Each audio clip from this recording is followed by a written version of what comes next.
hair coverings and modesty.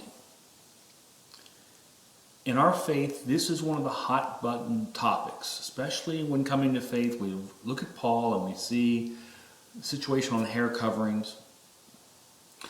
I think I've got an explanation for Paul that you probably haven't heard before. And I think it is absolutely biblical from Torah. And it's one way that I had never thought about until now.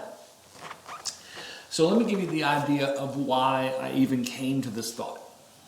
I was online, I was looking for some shirts for me, shirts I might take on the Exodus. And anybody who knows me knows that I'm a walking peacock. I love flamboyant Hawaiian shirts. And I started thinking, am I doing this right? Am I violating Torah in doing this? So I started going back and doing the research, and I did it for myself because of the walking peacock shirts that I found. And I found some vibrant paisley shirts that would basically have your eyes fall out. They're so bright. So I started doing the research. And one of the things we look for is modesty. And I can't find it in the Old Testament, so I see it with regards to the New Testament. And it really comes up when Paul is talking about women covering their hair and not wearing expensive clothing and jewelry and things like that. And then it all fit.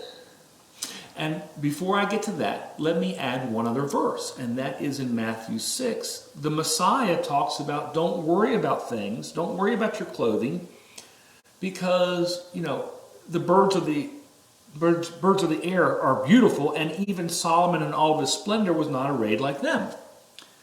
What did he just say? He said Solomon was a walking peacock. So I raised my hand and said, okay, I'm like Solomon. We're both wear vibrant things. Now, I am on a suit coat and have been for about a month and a half, so I've been wearing some plain things lately, but those who know me know it's full-blown peacock stuff. So I went back and started looking at things. And, we are given a few clothing instructions. We certainly have tzitzit as the clothing instruction to be wearing. The priests are given extensive clothing indications. I believe we should be wearing tefillin. So I wear verse inside of a thing that I put over top of my head. So, and other than that, do we really have instructions on clothing? And we don't. And here Paul comes out with a statement against women, and people have taken that throughout life as Christians take everything Paul says greater than Torah, but that they put this on a pedestal. Oh, I should do this. And I'm not saying that it's wrong. And I'm going to actually show that I think Paul was dead on. But I'm going to show you how. And the answer to this really comes from Matthew 5, of all things. And then we're going to go back to the Torah. And in Matthew 5, the Messiah says, starting verse 27, "You have heard that it was said, 'You shall not commit adultery.' But I tell you that anyone who looks at a woman lustfully has already committed adultery with her in his heart." Now, the woman there is described as a wife. If you're going to have adultery is with a married woman. He's talking about adultery, okay? It's with a married woman. Don't look on a married woman lustfully, okay?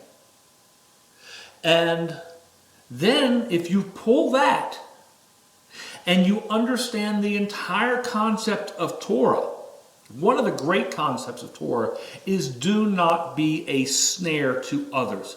Don't cause others danger.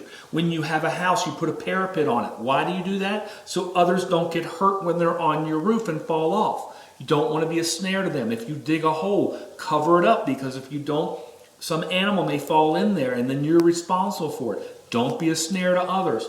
When we destroy the temples and the places of worship of those, when we go back to the kingdom for these mosques and churches, and we destroy them, utterly destroy them, there's maybe some gold or something. Do with something like that so it doesn't become a snare to others.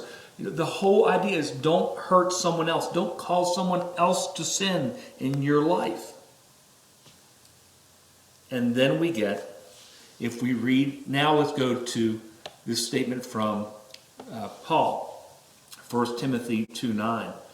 I also want the women to dress modestly with decency and propriety, adorning themselves not with elaborate hairstyles or gold or pearls or expensive clothing. The word for woman is gune. It's a woman or a wife. Does it now make sense? If you are a wife, you don't want to be a snare to somebody who looks at you and says, wow, that's a beautiful woman. You don't want to be looking at her lustfully. What's Paul saying with the elaborate hairstyles? He is saying an elaborate hairstyle on a woman is a thing of beauty. He's giving the woman a complete compliment. What an amazingly beautiful thing. But because of that, we don't want to have that on a married woman so others would look at her and say, oh, wow, I would love to be her husband. See where I'm going with this? Where it can start getting into violations?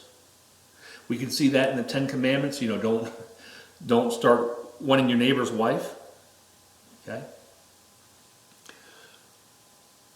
So what Paul is really saying here to the women is, if you read this about covering your head, he's not talking about a girl. He's not talking about an unmarried woman. If you are an unmarried woman, wear the pearls, wear the elaborate hairstyle, wear the expensive clothes, because strut around like a peacock, find the husband. But once you find the husband, then it becomes different, because then you don't want to be a stumbling block. And this is going to come across really bad, and I'm sorry it comes across really bad, but it's something that almost needs to be said. If you are an incredibly attractive woman, you almost have to do more to play it down, because you could cause more people to stumble. I know that really sounds offensive, sorry, but that's what it is. I mean, let's be honest, I'm bald, so I don't have that same thing. So if I were the woman and I'm sitting here and I'm bald, I just don't think the guys are walking up to say, wow, I'd like to be with a bald woman. I don't, so when it comes down to it, I certainly understand of, this entire idea.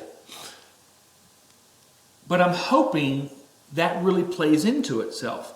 And when you look back in the Torah and you see the situation that when Rachel sees Isaac, she puts on the veil, because that's her statement, I am now a wife, I am not going to cause others to stumble.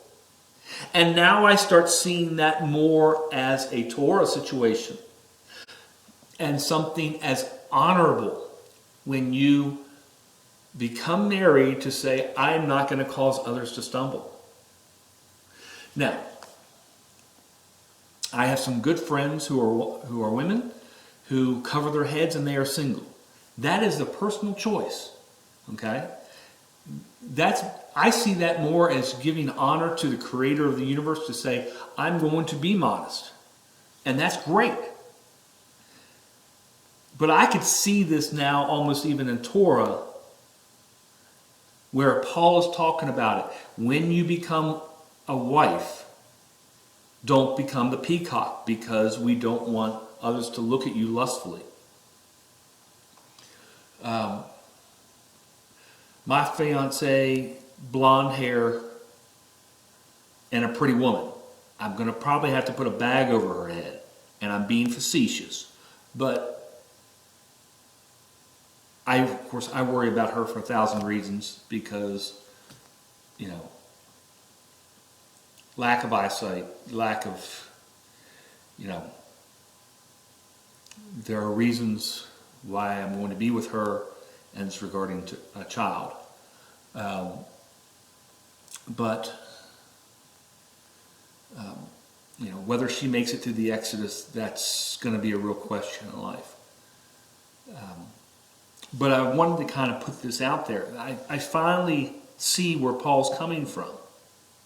And I'm hoping that those now in faith may look and see, oh, I can see now where Paul's saying the head covering. But again, it's gune, which is the wife. Once you're a wife, you're not trying to find another man. It's not like you are 25 years old and single and basically saying to the world, I am single. Your clothing announces almost that you're single. Just something to think about.